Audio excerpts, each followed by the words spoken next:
degrees is 1.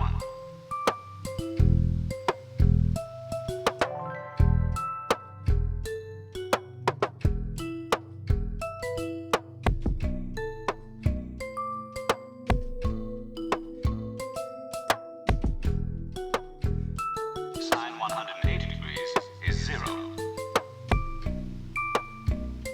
Sine 270 degrees is minus 1.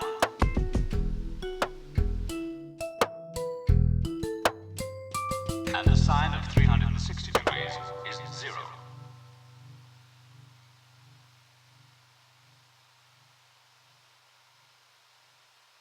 That's a long ending. There we go. Okay, welcome. This is kind of the second video with like a little jam at the start and then kind of deconstructing the jam. So I thought this would be a useful one to try and kind of help us talk about a few other things within D2MS from a performance point of view. So in this one, we've basically not got any patterns, patches, scenes, anything like that. It's all kind of just in existence within the sort of first sandbox, the first parameter pattern that you come to, and really all the manipulation is being done via a lot of proxy trigs and some layering and things like that. So yeah, first up, I thought it would be interesting just to show you how I use Drum Computer, which is a Sugar Bytes app for the iOS platform, and they very generously gave me this one to work on because I was kind of really interested in how our velocity can, in this particular app, translate into some quite nice velocity sensitive parameters. So if I just 1 second, I'll just get rid of all the other instruments whilst we just quickly discuss that. So if I just kind of highlight this. So the thing that I particularly like about Drum Computer is that if I am in my normal setup and I have velocity off, you can hear that just is passing through the same note every time. But if I turn velocity on, it's not just sort of velocity equaling different playback of the same sample, because it's a drum synth. All sorts of things are... The point, we needn't stop at 1 revolution. All things are kind of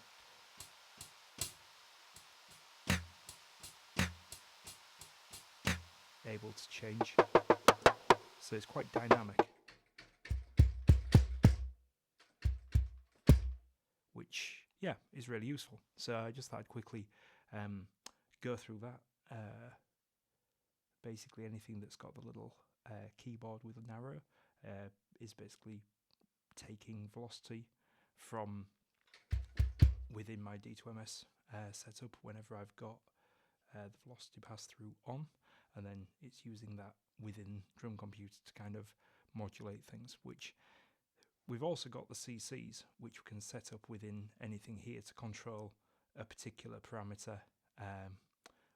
But to be honest, just having that velocity pass through, being able to be used for more than just kind of volume, is like a really quick thing, and a lot of it's already kind of pre-wired within the presets. So it's a great way of kind of being able to quickly have sounds that sound more drum-like to my ears than just kind of relying on samples.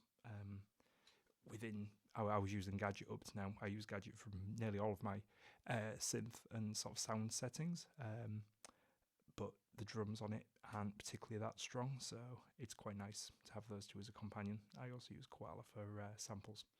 So yeah, anyway, we've kind of wandered into just talking about apps, so let's quickly look at some of the things that are going on in this patch. So that there is a riff machine, but the riff machine is set to velocity. So I've actually got sort of our -3 octaves, the same -3 octaves again, and then one that's -2 octaves. So that's kind of all my bass. And the reason I've got two that are the same is it kind of, within D2MS you can use two things that are the same, either in CCs or in a meta, to kind of weight things so that you're kind of more likely to get that lower option than you are the higher option. So you can hear that kind of, I've got three options there.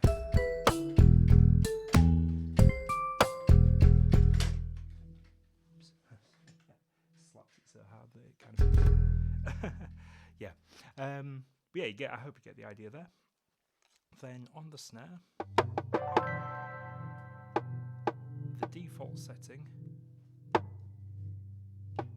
is sending to this little like electric piano sound, but I've got the attack right down on that, because I just wanted to kind of have something in the background, not particularly giving you focus notes, but just giving you like a little sequence that gets played through, just to kind of fill out the space. But I wanted sort of to have a main instrument that comes in, but I didn't want it to be there all the time. So what we've got within that is a proxy trig. So this is the proxy surface here, and basically I've got a proxy of just two notes with the reset play. So basically it's going to play at the end, so if it reaches the end of this sequence of two rather than right at the first note. So it basically means I need to have two notes that fall together quicker than a 16th, well, at a 16th or quicker, because every 16th note, you can see that if I'm playing slower than a 16th, that's getting reset before that second trigger is reached. So it's only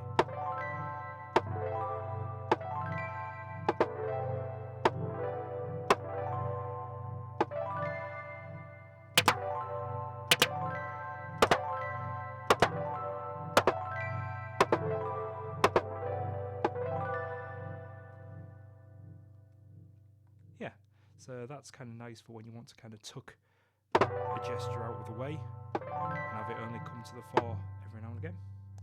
And just to show you what that is, if we go to, it's the second one here. So the first one was the riff, which was that little thing that's been rotated through. Yeah, the that quick gesture is, it's a meta of 8 notes on a chord machine, and it's basically kind of a seventh chord played over 2 octaves. So you've got kind of a seventh an octave below, and then a seventh on sort of the native 0 octave, and then I've basically just had a division, so like a strum applied to that at 64th note, so that's why it kind of plays that division. You can see it kind of running through the meta quick.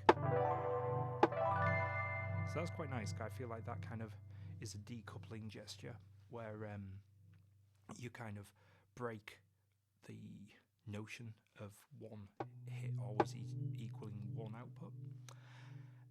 Similarly, I wanted to have playback of like the little samples, so I put them up on here.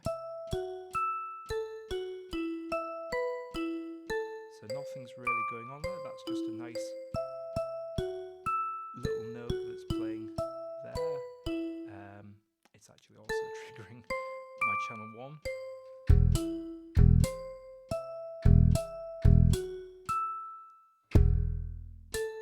And the reason I had it there, it's kind of high enough to not sound like a bass, but because I've got the bass set to monophonic, it kind of cuts it off, so that lasts for quite a long time. But if I play,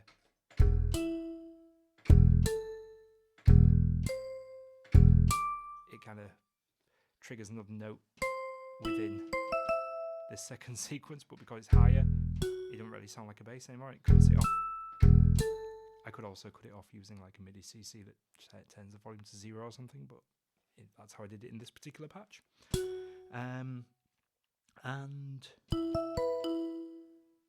yeah, the only other thing that I've kind of got there is I've got this fixed.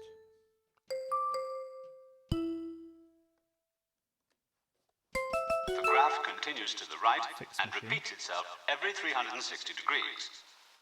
And within the proxies for that input, you can see I've got another proxy sequence, and again I've got the proxy set to the, you can see it's kind of targeting, where are we, input 3 layer 4, so input 3 layer 4, so that's my fixed machine there. So that fixed machine is pointed to,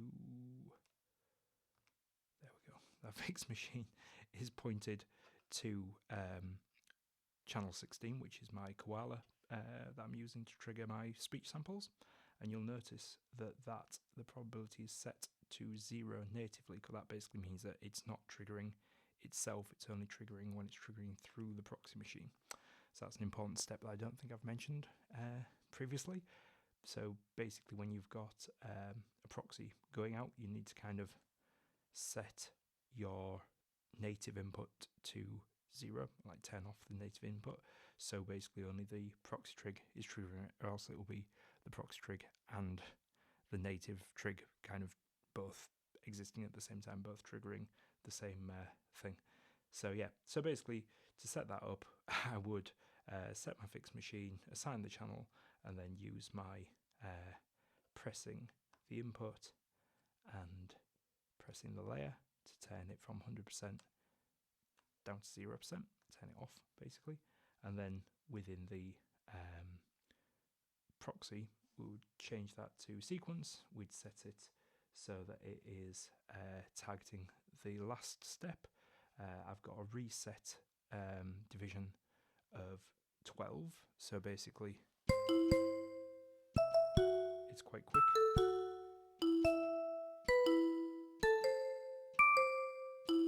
It's resetting as long as I'm playing faster than a 12.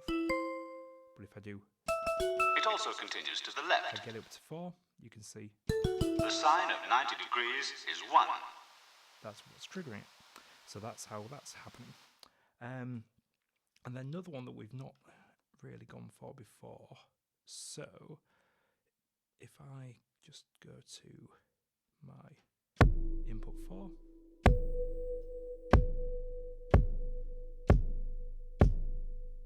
so again I've got, that is sending out to my kind of synth here, but the synth has got a very long attack, and I've actually got the trigger for that only sending a very small pulse. So if I was to increase that, you'd hear it much more, because it would kind of sustain, but I'm keeping that sustain very low, so it's very much just in the background. And the main thing I've got there is my fixed machines.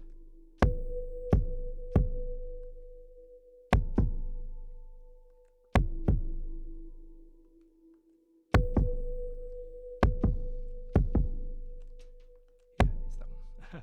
Sorry, I've set up so many different things on this while I was making choices.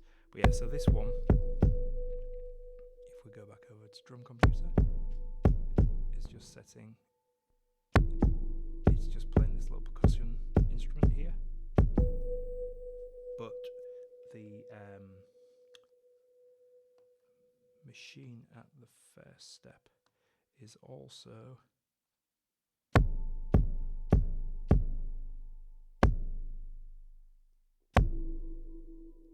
advancing the sequence. I've got my basic machine here, as well as playing a random note, it's also advancing this little loop here, and that loop is what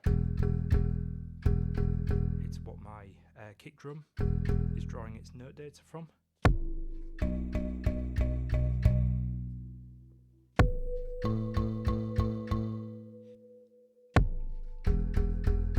So I'm using that to move it across. But what I wanted was the ability to kind of sort of drum solo, to play multiple hits without it kind of zipping around the sequence and landing on a random note.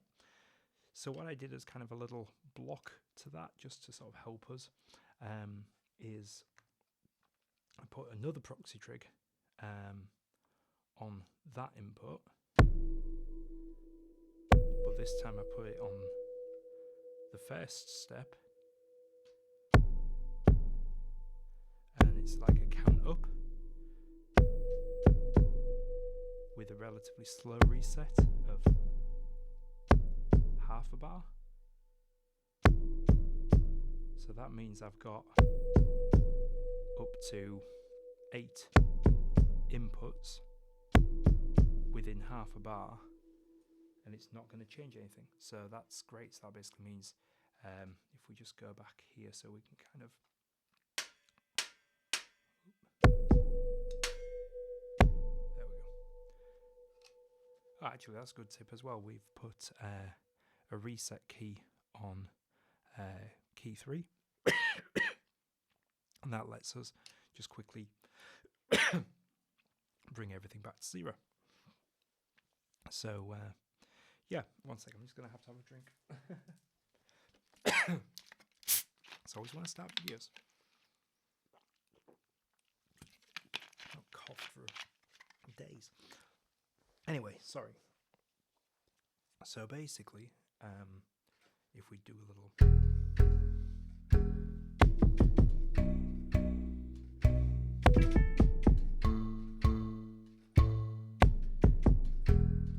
So you can see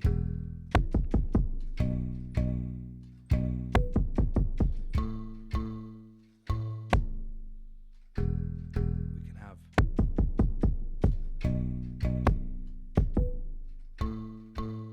that one move because I took a little bit too long to play it, so it reset. But you can tell as long as I'm getting constant inputs within that division, it's going to hold on that step. Yeah, it's that.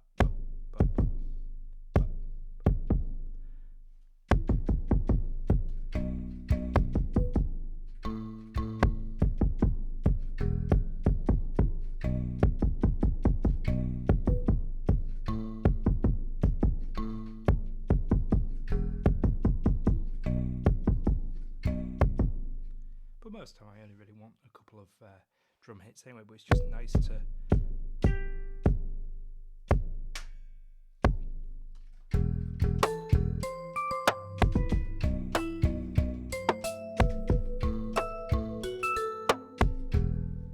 to be kind of free from that, only be able to hit that once limit.